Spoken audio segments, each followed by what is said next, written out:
The Saturday mornings in the 10th grade had a routine that I missed. I would wake up around 9 o'clock, turn on the TV to MTV, and watch almost half asleep as my neighbors went about their mornings. I lived in a studio apartment on the 10th floor with a view overlooking a vast inner courtyard. Something was happening in almost every window.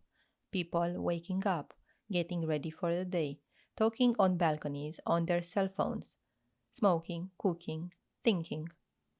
I wonder if the same thought had crossed everyone's mind in the 10 minutes I observed them, and if so, what that thought was. After a quick glance at the clock, which, let's say, was not my friend, I would quickly get dressed and head down from the building on Nada Florilor, making my way to Doamna Gica. I passed my favorite pastry shop where I would always buy a pastry in the afternoon. In the morning, I couldn't stand to eat anything. I reached the tram stop for tram number 21, got on it, hunted for a seat, and started reading.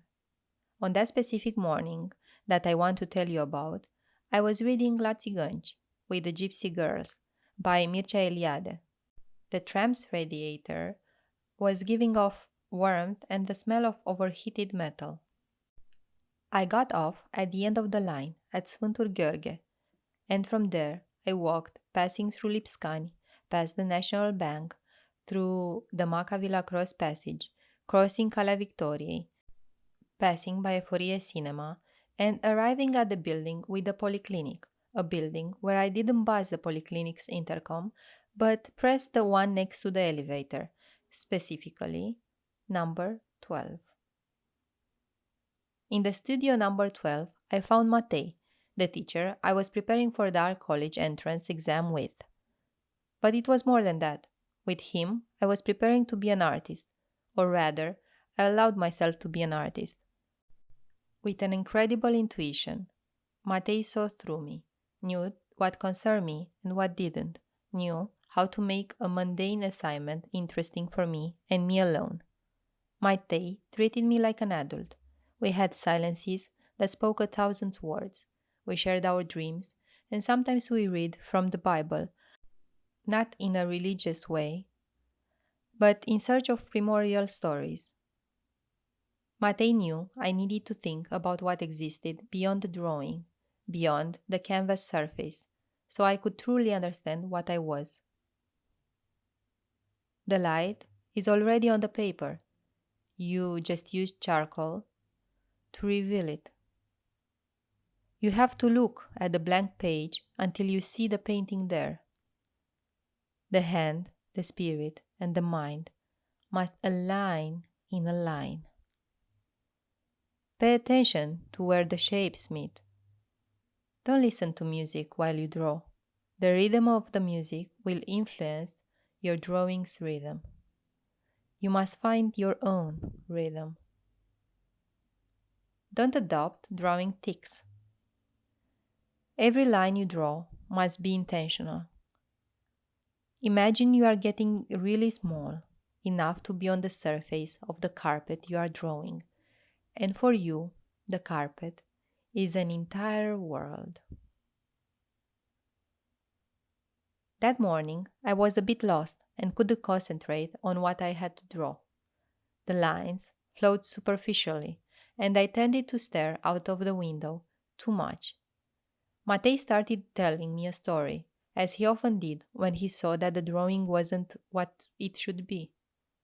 I think he did this so we wouldn't waste the day, and also because he knew for sure that the drawing lessons were more than that, and they continued in my mind long after we finished them.